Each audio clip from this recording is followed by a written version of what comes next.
You've seen it 1,000 times in jelly beans, cherry sodas, and frosted cupcakes that glow brighter than memory itself.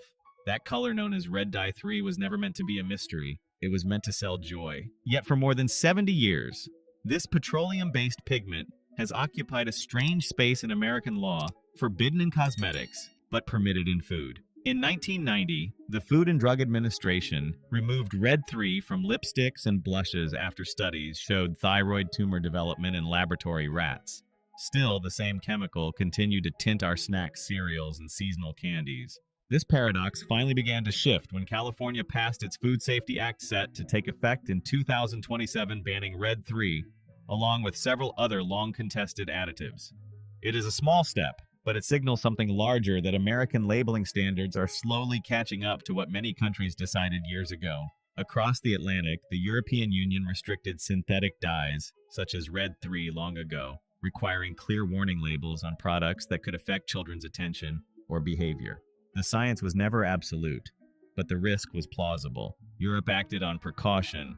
The United States waited for proof. That waiting game shaped an entire generation of marketing bright reds, neon yellows, glowing blues, all engineered to amplify appetite.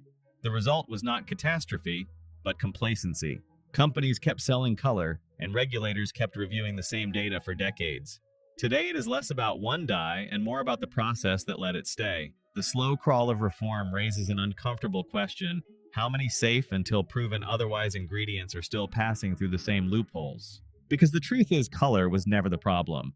The real issue lies in the comfort of delay, the quiet belief that if it remains on the shelf, it must be fine. Pause on that thought the next time you see a candy aisle glowing like a carnival. It is not dangerous in a wrapper, it is policy painted red. And while colors are finally being re-examined, one ingredient quietly outlasted them all: a clear oil that once stabilized soda, protected its flavor, and slipped through regulation for half a century. Let us talk about BVO, brominated vegetable oil. In 2024, the Food and Drug Administration finally drew the line. After nearly a century of hesitation, it banned brominated vegetable oil, closing one of the longest chapters in American food regulation. The ruling followed repeated state petitions, global precedents, and scientific papers warning that the additive behaved less like food and more like residue. BVO was first approved in the 1930s. Its job was simple: to keep orange and lemon flavor evenly mixed in soft drinks. A teaspoon of chemistry for a lifetime of stability. The problem was hidden in its name. Bromine, the same reactive element once used in flame retardants, became an uninvited guest in the human diet. Under bright supermarket lights, a bottle of soda looks perfect. The bubbles rise in rhythm, the color glows without streaks. No cloudiness, no oil ring, no reason to suspect anything. That optical harmony was exactly what BVO sold: consistency disguised as purity. But consistency came with a cost. By the early 2000s, researchers began finding measurable bromine in the blood and fat of heavy soda drinkers. In lab animals, accumulation led to thyroid, liver, and neurological disturbances. The European Union, Japan, and India had already banned the compound decades earlier. The United States waited, testing, reviewing, postponing, until the data finally left no room for interpretation. When the decision came, it arrived quietly. No panic, no protest. Just a slow acknowledgement that some conveniences age faster than their oversight. And yet the story is not about a single chemical. It is about a pattern that repeats, a policy rhythm where the burden of proof always falls on the public, not the producer. BVO was never a villain. It was a habit, a useful tool that outlived its reason to exist. And if it took nearly 90 years to remove one additive that made soda shimmer, imagine how many more are still shimmering unchecked. Because if oil could make a drink look perfect, science soon found a way to make bread rise higher, even if it meant baking trust with a chemical called potassium bromate. The smell of fresh bread has always been America's comfort. Warm, soft, steady. That golden crust feels timeless, a symbol of home itself.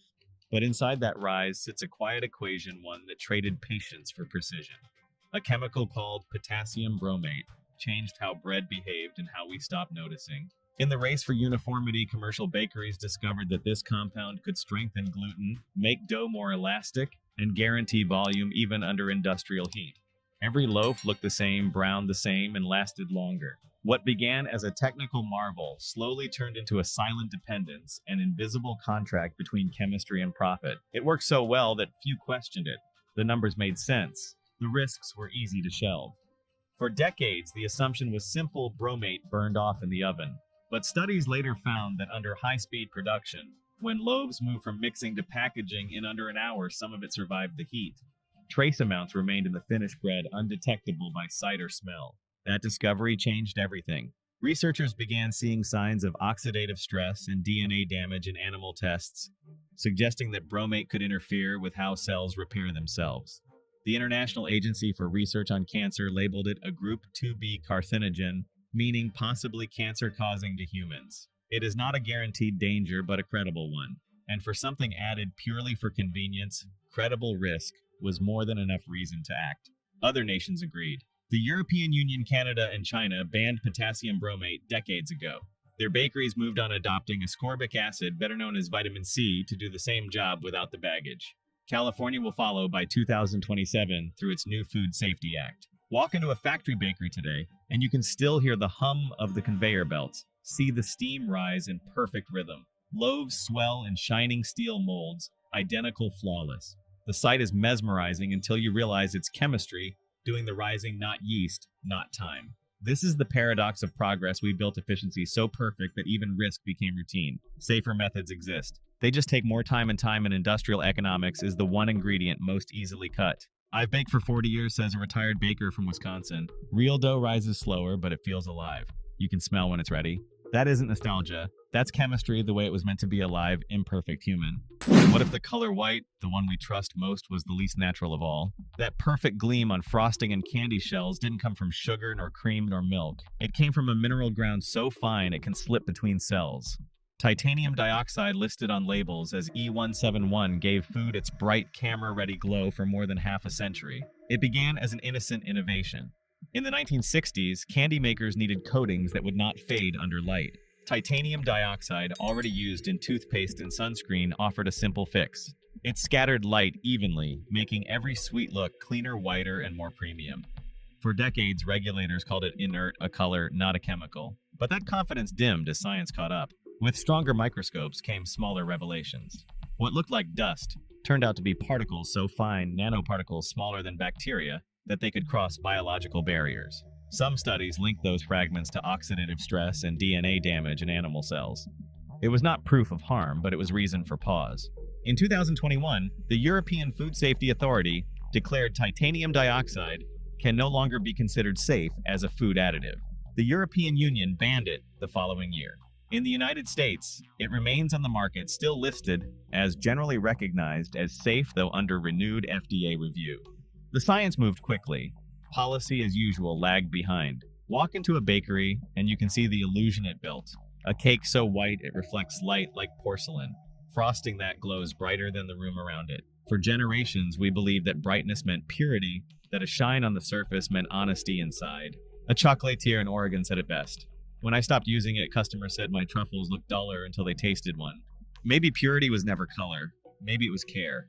We found parabens where they didn't belong in the bloodstream and tissues, and yes, in the diet, said Dr. Karuntachalam Kannan, environmental toxicologist at the New York State Department of Health. For decades, propylparaben was treated as a quiet hero. The unseen reason your favorite pastries stayed soft, your syrups didn't spoil, and your granola bars tasted the same after months on the shelf. Introduced in the 1940s, it became the industry's way of saying, don't worry, time won't touch this. It belongs to the paraben family compounds designed to stop bacteria and mold. In theory, that sounds like progress. But in practice, these same chemicals can imitate the body's natural estrogen. The Endocrine Society classifies propylparaben as a potential hormone disruptor.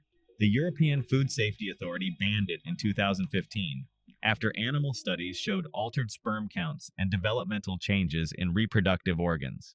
It didn't take scandal or panic, just data and precaution. In the United States, though, it's still quietly legal, still listed as generally recognized as safe, still part of everyday foods from flavored syrups to baked snacks. Regulators argue that exposure levels are too low to matter, but scientists disagree on one point: no one measures the total. Parabens in your lotion, in your deodorant, in your breakfast bar. Alone, each seems harmless.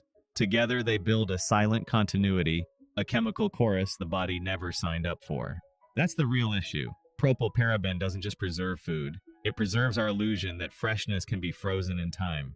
It's what allows a cupcake to stay soft for 6 weeks, a muffin to glow under plastic, a syrup to wait on the shelf for half a year and still pour like new. When food stops aging, we stop noticing. I remember when that trade-off began to feel normal. My grandmother used to tell by smell whether bread was still good. She'd pinch it, breathe it in, nod quietly. No expiration date, just instinct. By the time I started buying groceries for my own family, I no longer trusted my nose, I trusted the label. If it said best buy, I believed it. If it didn't mold, I assumed it was safe. Maybe that's how progress works, not through choice, but through quiet adaptation. The world changes and we follow without realizing. We began to fear food that aged, that spoiled, that looked real. We learned to seek permanence instead. Propylparaben did its job perfectly, it stopped life from showing. But maybe that's the problem. We learned to fear expiration dates, not what never expired. It began as a solution, not a sin. In the 1970s, when global sugar prices soared and trade barriers tightened, American food companies faced a crisis. Sweetness had become too costly to sustain. Out of that scarcity came invention, a way to turn surplus corn into liquid sugar. High fructose corn syrup was born, a syrup so cheap and so flexible that it would quietly rewrite not only what America ate, but what it felt. At first it seemed harmless, even smart. But sweetness has never been just chemistry. It is memory, comfort, childhood. And this one changed the rules. High fructose corn syrup did not fade like cane sugar. It lingered. It made sweetness endless, mechanical, repeatable, predictable. Meals became quicker portions, larger emotions, flatter. The taste of pleasure stopped ending when fullness began. By the 1980s, nearly every major soda brand had switched. Corn syrup flowed through the supply chain like a golden artery, cheaper than sugar, sweeter on the tongue, and more stable in storage. It was progress on paper, profit in liquid form. But behind that efficiency was a quiet cost, the loss of natural rhythm between craving and calm. The United States Department of Agriculture estimates that the average American now consumes over 40 pounds of high fructose corn syrup every year. Studies from the National Institutes of Health and Harvard School of Public Health connect long-term consumption with insulin resistance, metabolic stress, and non-alcoholic fatty liver disease. Yet beyond the lab data lies something softer. The emotional fatigue of a society always reaching for sweetness, rarely finding satisfaction. Walk down any supermarket aisle and it's everywhere in sauces, bread, cereal, yogurt. Sweetness woven into everything, invisible and constant. The syrup solved a problem of cost, but it created a hunger of its own. Decades later, the flavor remains, but the meaning has changed. What once felt like celebration now feels like routine. Sugar used to end a meal. Now it fills the silence between them.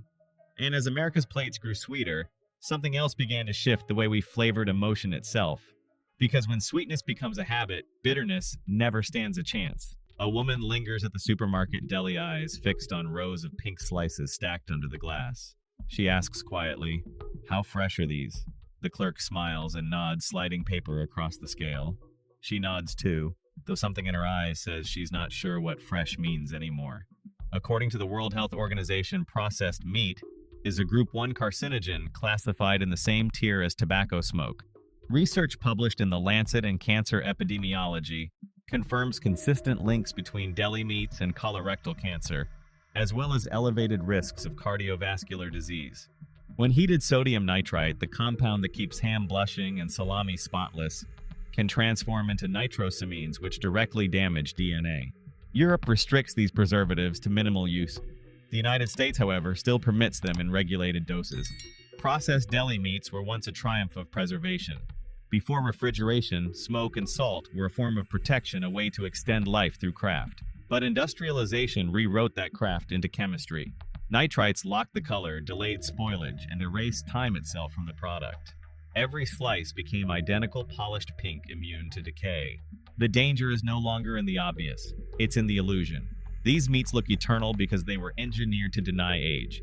Consumers see color, not chemistry. They taste familiarity, not preservation. And as the habit deepens, the line between safety and simulation fades away. Inside the body, the story continues quietly. Nitrites react with amino acids during digestion, generating compounds that inflame and erode tissue. The process is slow, cumulative, and invisible, the kind of harm that hides behind routine.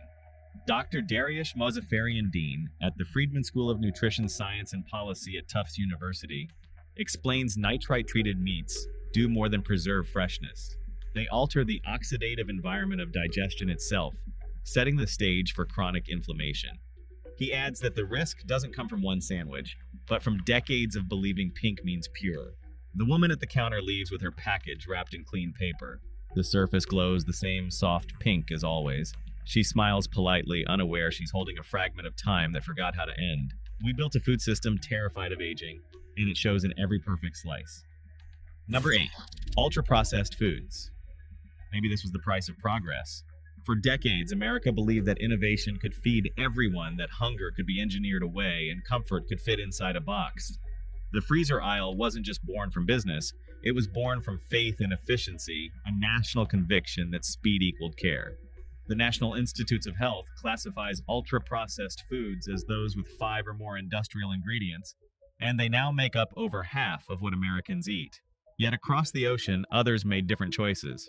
France protected its school kitchens. Brazil wrote public dietary guidelines centered on whole foods. Japan kept its rice bowls unaltered by additives. The world began treating processed food as a symptom to manage. The United States, meanwhile, treated it as a success to celebrate. That divergence began in the 1970s when federal subsidies encouraged mass corn, wheat, and soy production. Frozen meals, snack cakes, and boxed dinners flourished not just as food, but as symbols of prosperity. A full freezer meant stability, even pride. Politicians pointed to affordable abundance as proof that the American dream could be microwaved in minutes. By the 1980s, convenience had become cultural diplomacy. Cargo ships carried frozen pizzas and instant noodles from American ports to global shelves. U.S. advertising agencies exported a new language of comfort, glossy images of family dinners, fast smiles, and effortless joy. Food became marketing, and marketing became policy. Other countries regulated, America democratized. The logic was simple: why question what works? Why trade a hot meal for a hard truth? Both political parties embraced the same philosophy: let the market feed the people. Efficiency became bipartisan, framed as freedom. Few noticed how that freedom slowly narrowed how home cooking, once a ritual of family, turned into a luxury of time. The freezer aisle became more than a section of the store. It became a monument to a national ideal. Rows of identical boxes glowing behind glass, humming with cold certainty. Each one a small victory of progress and a quiet confession of dependence. Maybe that's what the world sees when it looks at us, a country that froze its warmth in the name of convenience. If warmth can be frozen, maybe convenience was never the comfort we thought it was. Once a drink was more than thirst. In the 1950s, soda meant youth, a kind of sweet rebellion shared through glass bottles and chrome counters. Families celebrated small victories with it: a new job, a baseball win, a Sunday drive. It fizzed with innocence. The bubbles carried laughter, not slogans. But time has a way of rewriting even the simplest rituals. When the culture began fearing sugar more than scarcity, sweetness didn't disappear, it adapted. And what replaced it wasn't flavor, it was formula. The World Health Organization recently listed aspartame as a possible carcinogen. Studies from Yale and Harvard show that artificial sweeteners like aspartame and sucralose can disrupt gut bacteria, confuse insulin signaling, and raise long-term risks of obesity and metabolic disease. Yet the Food and Drug Administration continues to call them safe within limits. That phrase, "within limits," feels like a quiet summary of the entire era. When Diet Coke debuted in 1982, it was more than a product. It was a mood. America was chasing modernity, leaner, faster, cleaner, and the can matched that energy perfectly. Silver, minimal, efficient. It didn't just sell fewer calories, it sold control. Diet soda was not designed for the hungry, but for the hopeful. The message was elegant: you can keep everything taste pleasure freedom if you just trade sugar for chemistry. Across oceans, the story sounded different. Italy kept its espresso culture.